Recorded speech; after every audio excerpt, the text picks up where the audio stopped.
दोस्तों बीपीएससी के तरफ से एक ऐसा विज्ञापन आया है कि इसमें सीटों का संख्या तो मात्र 101 है, लेकिन ये पोस्ट जो है सिर्फ और सिर्फ महिला भर सकती है। पहला चीज़। दूसरा चीज़ कि इसके लिए जो है बीपीएससी में अलग से आपको आवेदन करना है।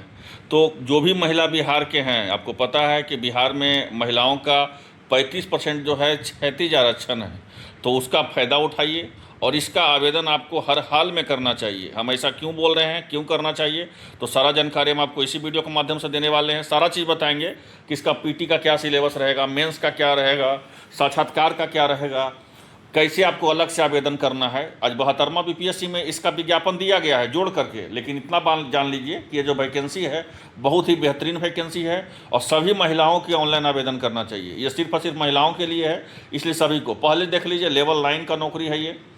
और बात करें जनरल कैटेगरी का, जो महिलाएं रहेंगी 41 सीट है, ईडब्ल्यूएस के महिलाओं का 10 सीट है, अनुसूचित जाति की महिलाओं के 16 सीट है, अनुसूचित जनजाति का 1 सीट है, अत्यंत पिछड़ा वर्ग के महिलाओं का 18 सीट है और पिछड़ा वर्ग के महिलाओं का 12 सीट है। और पिछड़ा वर्गों के जो है पिछड़ा वर्ग के महिलाओं को 3 सीट है। लगभग 101 सीट का बहाली है, ठीक है।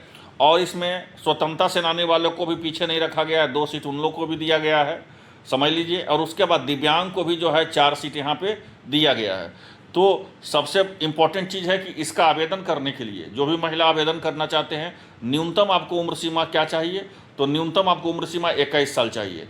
अगर आपके पास 21 साल उम्र है तो आप इसका आवेदन कर सकते हैं। अब हम आइए डिटेल बताते हैं इसका कि क्या इसका पीटी का सिलेबस है, क्या इसका मेंस का है, क्योंकि सारा जो है अलग है इसमें। क्यों? क्योंकि बीपीएससी का जैसे ही आप फॉर्म भरने के लिए जैसे ही पोर्टल आप खोलिएगा तो उसमें आपको अलग से जो है अनुमंडल संरक्षण प्राधिकारी का कॉलम निकलेगा और सिर्फ उस कॉलम में लिखा हुआ रहेगा कि सिर्फ और सिर्फ महिलाएं ही इसका आवेदन कर सकते हैं। तो पीटी का क्या सिलेबस है, मेंस का क्या सिलेबस है, सारा चीज़ हम आपको इसी वीडियो के माध्यम से बताते हैं। तो सबसे पहली योग्यता देख लीजिए। ये तो कन्फर्म हो गया कि महिलाओं का अनुमंडल संरक्षण प्राधिकारी का आवेदन कर सकते हैं। योग्यता क्या चाहिए, तो इसमें योग्यता जो है स्नातक चाहिए और स्नातक जो है आपको मनोविज्ञान से या विधि में किसी एक विषय में जो है आपको मुख्य परीक्षा में चयन करना होगा। इस बात को समझिएगा, मतलब मनोविज्ञान से या विधि से आपको स्नातक चाहिए। और आपको ऑप्शनल पेपर जो होगा, आपको वहाँ पे जो आपका ऑप्शनल पेपर होगा वो आपको मनोविज्ञान रखना है चाहे विधि रखना है, ठीक है। अब यहाँ तक तो समझ गए आप। अब आइए डिटेल हम बताते हैं कि इसका पीटी का क्या सिलेबस है, मेंस का कैसे और कैसे इसको जो है ये जो है इसका उम्र सीमा क्या है, सारा चीज़ बताते हैं। तो आइए देखते हैं। तो सबसे पहले देख लीजिए, उम्र सीमा बता दें कि उम्र सीमा जो है इसमें क्या रखा गया है। तो न्यूनतम जो है इसमें उम्र सीमा 21 साल रखा गया है और आरक्षण का लाभ जो है सिर्फ और सिर्फ बिहार के ही महिलाओं को मिलेगा। अब आइए जो इम्पोर्टेंट चीज़ है आपको कि अधिकतम उम्र सीमा कितना रहेगा। अधिकतम उम्र सीमा कितना रहेगा, तो जनरल कैटेगरी के जो महिलाएं रहेंगी उनको अधिकतम उम्र सीमा 40 साल रहेगा और अनुसूचित जाति अनुसूचित जनजाति का महिला रहेगी अधिकतम उम्र 42 साल रहेगा। और आपको बताते चलें कि यहाँ पे एक चीज़ समझिएगा कि जो नौकरी कर रहे होंगे सरकारी, उनको यहाँ पे 5 साल का जो है आपको छूट दिया जाएगा। यहाँ पे एक चीज़ समझिए, यहाँ बोला भी गया, देख लीजिए कि 5 साल का जो है यहाँ पे छूट दिया जाएगा। लेकिन एक चीज़ समझना है कि न्यूनतम उम्र सीमा क्या चाहिए अनुमंडल संरक्षण प्राधिकारी बनने के लिए महिला का, तो 21 साल और अधिकतम जनरल कैटेगरी में 40 साल, अनुसूचित जाति अनुसूचित जनजाति में 42 साल आपको उम्र सीमा चाहिए। लेकिन यहाँ पे एक चीज़ समझना है, आपको क्या समझना है, तो समझना है कि न्यूनतम और जो अधिकतम का जो उम्र सीमा होगा वो आपको 1 अगस्त 2026 से चाहिए। मतलब 1 अगस्त 2026 से न्यूनतम 21 साल और अधिकतम जो है 40 साल जनरल कैटेगरी के महिला का, अनुसूचित जनजाति का 42 साल चाहिए, ठीक है। और इसी तरह जो है आपको जो सरकारी नौकरी कहीं ना कहीं कार्यरत हैं तो उनको 5 साल का जो है यहाँ पे छूट दिया जाएगा। और एक बात बता दें कि जो उम्र सीमा आपका देखा जाएगा वो मैट्रिक के सर्टिफिकेट से देखा जाएगा, इस बात को भी ध्यान दीजिएगा, ठीक है। अब आइए कि इसका पीटी का क्या सिलेबस है और मेंस का क्या सिलेबस है। तो सबसे पहले तो आवेदन करने में 100 रुपया लगेगा और आपको 100 रुपया जो है अलग से आवेदन करने में लगा। 72वां बीपीएससी का जो 22 विभाग का पोस्ट है उस पोस्ट को अलग से, लेकिन ये पोस्ट जो है आपको 100 रुपया इसका अलग से लगेगा आवेदन करने में, जो भी महिला आवेदन करना चाहते हैं। और बताते चलें जो इंपॉर्टेंट चीज़ है यहाँ पे ध्यान दीजिएगा कि पीटी का क्या सिलेबस रहेगा। तो पीटी में आपको 150 सवाल रहेगा और 120 मिनट का समय दिया गया है और सबसे बड़ा चीज़ है कि इस बार 4 कॉलम ऑप्शन के जगह पे 5 ऑप्शन रहेगा। ए बी सी डी में तो उत्तर रहेगा, ई में रहेगा कि अगर आप क्वेश्चन नहीं अटेम्प्ट किए हैं तो ई कॉलम आपको रंगना होगा, और अगर आप नहीं रंगे ई कॉलम तो 1/3 निगेटिव मार्किंग है, मतलब 3 गलत कीजिएगा तो एक जो सही किए हैं उसका उत्तर कट जाएगा। ये हो गया पीटी का सिलेबस। पीटी में क्या होगा, तो पीटी का जो है 10 गुना को मेंस के लिए बुलाया जाएगा। कितना गुना का, तो 10 गुना को जो है मेंस के लिए बुलाया जाएगा। तो लगभग 1200 सीट है, 1230 सीट है, तो 12,000 प्लस अभ्यर्थी को मेंस के लिए बुलाया जाएगा।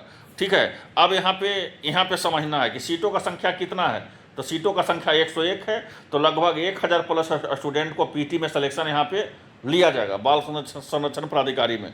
अब यहाँ पे समझिएगा, इंपॉर्टेंट चीज़ यहाँ पे देख लीजिए, हम किस पोस्ट का बात कर रहे हैं, फिर आपको डिटेल में समझ में आएगा। हम बात कर रहे हैं अनुमंडल संरक्षण प्राधिकारी का, जो लगभग जो है स्नातक चाहिए, सिर्फ और सिर्फ महिलाएं ही आवेदन कर सकते हैं। तो पीटी का तो हम सिलेबस बता दिए, अब आइए इसका मेंस का सिलेबस देखते हैं। तो मेंस का सिलेबस देख लीजिए, मेंस का सिलेबस ये रहा। आपका मेंस अलग है भाई, आपका मेंस छोड़ दीजिए, आपका फॉर्म ही अलग से भराएगा। 72वां बीपीएससी में ही आपको भरना है, लेकिन आपको अलग से कॉलम खुलेगा, अलग से आपको पे करना है। वो 72वां वाला का उसमें और अलग से पोस्ट में भरना है, लेकिन ये अलग से ही जो है इसका आवेदन आपको करना होगा। तो सबसे पहले पीटी 150 अंकों का जो होगा, जिसमें 120 मिनट समय दिया जाएगा।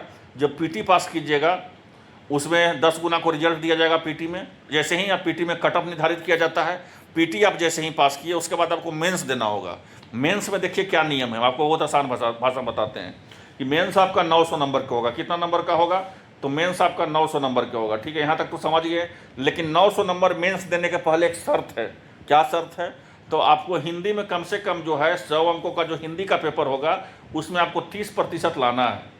30% आना है, माने 100 अंकों का जो हिंदी होगा उसमें 30 नंबर आपको लाना है। अगर आप 30 नंबर नहीं लाएँ तो आप मेंस में टॉप भी कर जाइएगा तो आपका सिलेक्शन नहीं होगा। इस बात को ध्यान रखना है। पहला चीज़ समझ गए।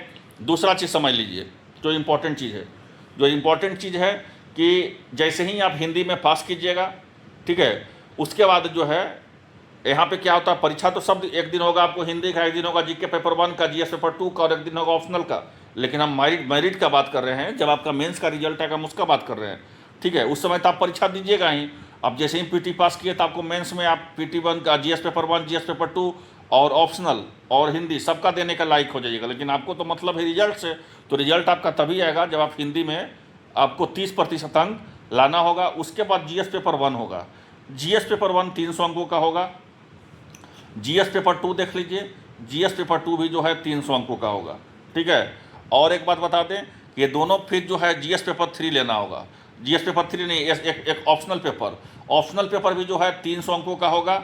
और एक बात बता दें कि जीएस पेपर 1 रहे, चाहे जीएस पेपर 2 रहे, चाहे ऑप्शनल पेपर रहे, तीनों के लिए 3-3 घंटा का समय दिया जाएगा। ठीक है, और एक बता दें कि जीएस पेपर 1, जीएस पेपर 2 उसके बाद ऑप्शनल पेपर है, उसमें मनोविज्ञान ले सकते हैं, चाहे विधि ले सकते हैं। 300 नंबर का चाहे आपको मनोविज्ञान पकड़ है तो मनोविज्ञान लीजिए, नहीं तो विधि में पकड़ है तो विधि में पकड़ लीजिए।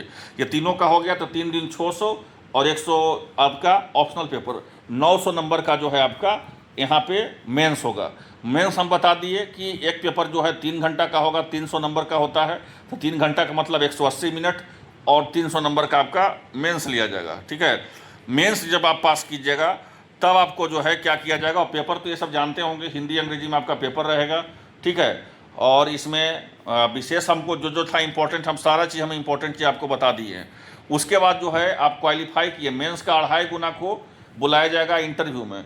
ठीक है, उसके बाद जो है इंटरव्यू आपका 120 नंबर का इंटरव्यू होगा, और इंटरव्यू के बाद आपका जो मेंस का और 900 नंबर का और 120 नंबर का इंटरव्यू, इसी से आपका जो है फाइनल मेरिट लिस्ट बनेगा। तो जो भी इसका आवेदन करना चाहते हैं, यहाँ पे देखिए बोला भी गया जो सेम है और वही जो हम बोल रहे हैं कि फाइनल मेरिट लिस्ट आपको 900 अंकों का, यहाँ पे देख लीजिए 900 अंकों का, और उसके साथ साथ जो है इंटरव्यू का अंकों का जो है आपको यहाँ पे फाइनल मेरिट लिस्ट बनाया जाएगा। तो जो भी इसमें आवेदन करना चाहते हैं तो मतलब 1020 अंकों में आपका जो है फाइनल मेरिट लिस्ट यहाँ पर दिया जाएगा, 1020 अंकों में। तो जो भी इसका आवेदन करना चाहते हैं आवेदन इसका कर सकते हैं। अब रहा आवेदन का तिथि, बताते चले कि आवेदन का तिथि जो है 7 मई से लेकर के 31 मई तक जो है आप आवेदन इसका कर सकते हैं। तो फिलहाल के लिए इतना ही, और सारा चीज़ हम आपको आसान भाषा में बता दिए। और इसमें कोई भी अगर आपको जानकारी पूछना है, जो भी महिलाएं पूछना चाहती है, वो कमेंट बॉक्स में कमेंट करें, उनका जवाब भी दिया जाएगा। धन्यवाद।